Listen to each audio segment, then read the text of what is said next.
The private terminal lounge of Stratosphere Air was a temple of gold leaf ceilings and marble floors. It was 5:45 a.m., and the first transcontinental flight of the day was preparing to board. The air was cold, smelling of expensive espresso, and the ozone of jet engines idling on the tarmac. In a corner chair sat Marisol, the elusive CEO of the airline. She was incognito, dressed in a royal blue wool coat and simple dark trousers. She sat quietly, a battered paperback book in her hand, observing the operations through a pair of non-prescription glasses. The morning stillness was shattered by Kaelen, the lead cabin purser. He was dressed in the airline's elite-tier uniform, a sharp bold red blazer with gold piping and a matching bold red cap. He was barking orders at the ground crew, his voice sharp with a sense of unearned importance. He spotted Marisol in the corner and walked over, his heels clicking loudly on the marble. "You there, quiet one," Kaelen sneered, looking down his nose at her. He didn't check her ticket. He only saw the lax of logos on her blue coat. "This lounge is for diamond-level guests only. You've clearly wandered away from the economy standby gate.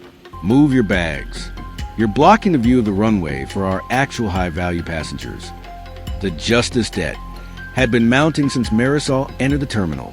She had watched as Braxton, the regional flight director, paced the floor in a bold red power suit, ignoring a mechanical warning light flickering on the gate door. Just bypast the sensor, Talia. Braxton had snapped at the junior mechanic, who was wearing a white jumpsuit. "We have a 6 a.m. departure. If that plane stays on the ground, my quarterly bonus takes a hit. Just sign the safety log and get out of my sight." Talia had looked hesitant, but Braxton's aggressive stance in his red suit forced her to comply.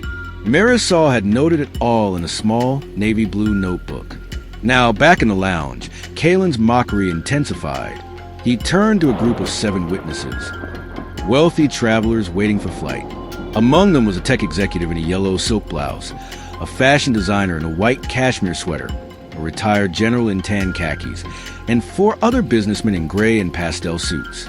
They were all watching intently, their faces sharp in the morning light. "Can you believe this?"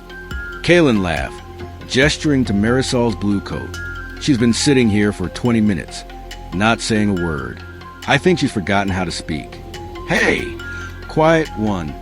Do I need to get you a coloring book? Or maybe a map back to the bus station? Because you aren't getting on this fleet." Braxton walked over, adjusting his red tie. "What's the holdup, Kaelen? Get this person out of here. She's an eyesore. We have a prestige image to maintain, and a woman in a thrift store blue coat doesn't fit the brand." Marisol slowly stood up. She didn't look at Braxton or Kaelen. She looked at the 7 witnesses, then at the clock. 5:55 a.m. "The prestige of this brand," Marisol said, her voice a calm, resonant royal blue, "is currently being held together by a bypass safety sensor and a staff that confuses arrogance with authority." Braxton let out a sharp, mocking laugh, his bold red power suit vibrating with his indignation. "A bypass sensor? You've been eavesdropping. Quiet one. That's a fireable offense for any employee and a trespass for a civilian. Security." Marisol didn't look for security. She reached into her royal blue wool coat and pulled out a heavy, deep navy encrypted transmitter, the kind only held by the board of directors and the FAA Oversight Committee. She pressed a single, glowing blue button. The terminal's flight boards, which were filled with on-time, status, and green, suddenly flickered.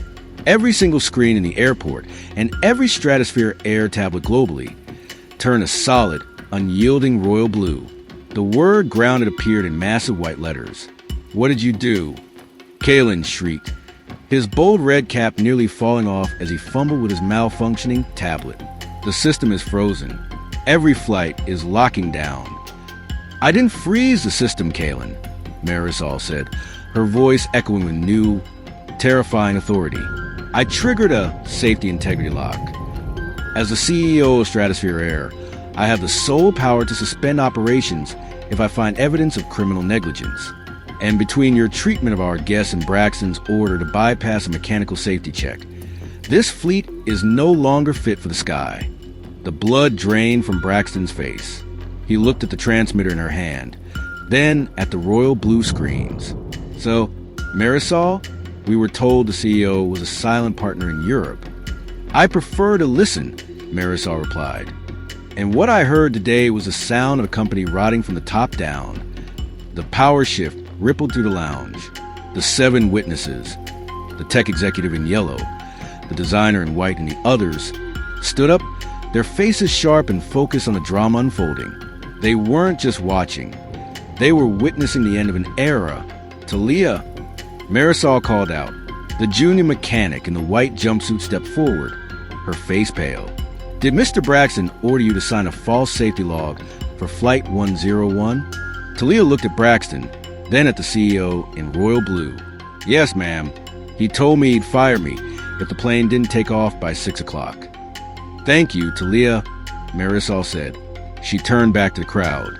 As of this moment, Braxton and Kaelen are stripped of their credentials. Security, escort them to the public curb. They are banned from all Stratosphere properties. 2 security officers in deep navy uniforms moved in. Kaelen tried to hide behind a marble pillar, his bold red blazer making him impossible to miss. They grabbed his arms, and as they let him out, the fashion designer in the white cashmere sweater pointedly stepped aside, making a gesture of disgust. Wait! Braxton yelled, his red tie flying over his shoulder as he struggled. You can't ground the fleet. You'll lose millions in a single hour. I'd rather lose millions in a single life due to your ego, Marisol said, watching him being dragged toward the exit. And don't worry about your bonus, Braxton. It's being redistributed to the maintenance crews who actually do their jobs. The public humiliation was complete when the local news crews, already at the airport for a travel segment, turned their cameras toward the 2 men being escorted out in their bright red uniforms. The world saw the elite tier being treated like common criminals. Marisol turned to the remaining staff. Talia, you're now the acting head of maintenance for this terminal. Rerun every sensor check. No plane leaves until it's perfect. She walked toward the window, watching the sunrise hit the grounded planes. The quiet one had finally spoken, and the world had stopped to listen. She took off her glasses, her royal blue coat a symbol of a new standard. The fleet was on the ground, but for the first time in years, the airline's integrity was soaring.